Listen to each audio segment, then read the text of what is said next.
नमस्कार फ्रेंड्स, मैं डॉक्टर अमित कुमार दुबे। आपका स्वागत है हमारे चैनल पे जिसका नाम है डॉक्टर अमित के दुबे।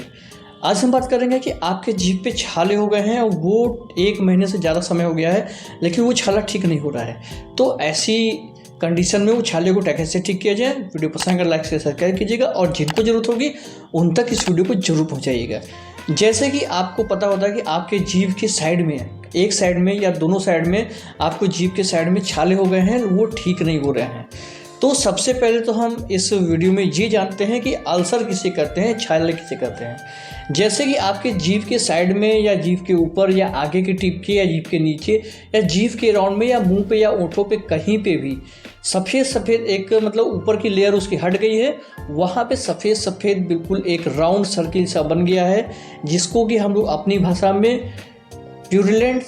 सर्कल मटेरियल बोलते हैं। प्यूरिलेंट सर्कल मटेरियल क्या होता है कि ये एक वाइट कलर का पस जैसा फॉर्मेशन आपकी जीभ के ऊपर बना रहता है और उसके ऊपर की लेयर हटने के बाद पूरा सफ़ेद सफ़ेद दिखता है, जैसे कि आपका अल्सर होता है। तो अगर ऐसी संरचना है तो वो अल्सर है।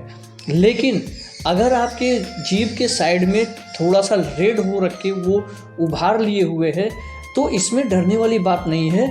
तब तक डरने वाली बात नहीं है जब तक कि आप किसी हैबिट एसोसिएटेड ना हो। अगर आप हैबिट आप नहीं कर रहे हैं किसी प्रकार की, तो आपको 1 महीने हो जाए कोई प्रॉब्लम नहीं है, डरने वाली बात नहीं है। क्योंकि अगर आप हैबिट नहीं ले रहे हैं तो आपका वो अल्सर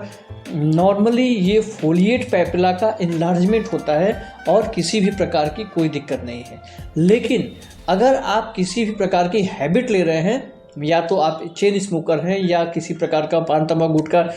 मतलब तंबाकू किसी भी फॉर्म में ले रहे हैं या गुटखा ले रहे हैं या सुपारी ले रहे हैं, कोई ना कोई प्रकार की हैबिट है और साथ में एल्कोहल का भी कंजक्शन आप कर रहे हैं, तो आप थोड़ा सा सतर्क हो जाइए, अपने हैबिट को वहीं पे छोड़ दीजिए। क्योंकि आपके फोलिएट पैपिला इन्लार्जमेंट हो गया है और उसके बाद वहाँ पे हो सकता है आने वाले समय में दिक्कत हो सके या हो जाए। क्योंकि जो अल्सर, जो नॉर्मल अल्सर आपके मुंह में अगर 21 दिन 22 दिन या 20 दिन या 25 दिन या 1 महीने में नहीं ख़त्म होता है, तो फिर सोचने वाली बात हो जाती है कि इसके अंदर क्या है। लेकिन अगर फोलिएट पैपिला का इन्लार्जमेंट थोड़ा सा है और आप बोलेंगे आप तो बोल रहे हैं कि इसमें कुछ नहीं है, बिल्कुल नॉर्मल होता है, लेकिन इसमें तो मुझे जलन भी हो रही है, इसमें तो मुझे पेन भी होता है। तो अगर उस फोलिएट पैपिला के इन्लार्जमेंट में जलन होती है या पेन होता है, तो उसका एक फैक्टर होता है, ये एटियोलॉजिकल फैक्टर, जैसे कि आपका उसमें या तो फिर बैक्टीरिया इन्फेक्शन, वायरल या फंगल इन्फेक्शन कारण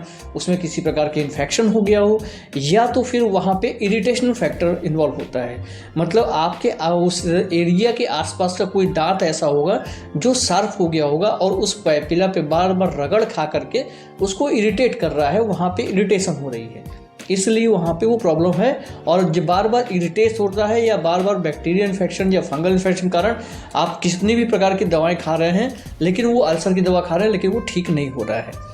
अगर आप हैबिट आपकी नहीं है तो ये सारी प्रोसेस है। लेकिन अगर आपके मुंह के अंदर हैबिट किसी प्रकार की है, उसके बाद आप बोल रहे हैं कि सर मैं हैबिट लेता था, हैबिट छोड़ दिया हूँ, दवा प्रॉपर कर रहा हूँ,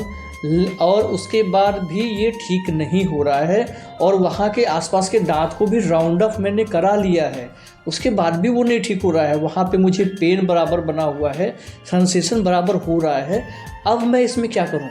तो अगर आप हैबिट भी छोड़ दिए हैं, किसी प्रकार की हैबिट छोड़े हुए आपको 5 से 6 महीना हो गया है, आप प्रॉपर दवा 2 से 3 महीने से दवा कर रहे हैं और उसके बाद भी आप वहाँ के आसपास के दांतों को भी राउंड अप करा लिए हैं, लेकिन आपका पेन, जो फोलिएट पैपिला का इन्लार्जमेंट है, वो कम नहीं हुआ है और वहाँ पे आपको पेन और सेंसिटिविटी बार बार हो रही है, तो इस कंडीशन में ऐसा हो सकता है कि आपकी नस कोई है,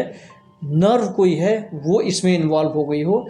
आप बोलेंगे जीभ में कौन सी नर्व? तो कभी कभी ऐसा होता है कि आपके दांत जो है इम्पैक्टेड टूथ होता है, वो उसके आसपास के नसों को प्रेशर करके दबाने लगता है, उस प्रेशर के कारण आपके ये फोलिएट पैपिला के नर्व्स इन्वॉल्व हो और उस नर्व के इन्वॉल्वमेंट के कारण ये आपको प्रोसेस हो रही है और इसमें आपको ठीक इसीलिए नहीं हो रहा है। तो इसलिए वहाँ का एक नस का टेस्ट होता है, वो टेस्ट आपको कराना पड़ेगा और जिसके कारण कि उसके बाद आगे की प्रोसेस कुछ मेडिकेशन दे करके वो प्रोसेस को आपको ठीक किया सकता है। नस इन्वॉल्वमेंट में समय ज़्यादा लगता है, 5 से 6 महीने का लगता है, अगर आप हैबिट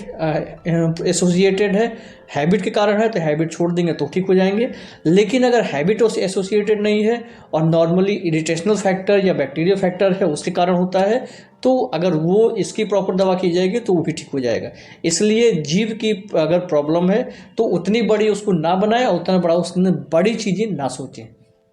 आज की वीडियो में इतना ही। आने वाले वीडियोज़ में नए नए टॉपिक बात करेंगे, जिसके लिए मेरे चैनल को सब्सक्राइब कर लीजिए। नमस्कार, जय हिंद, जय भारत।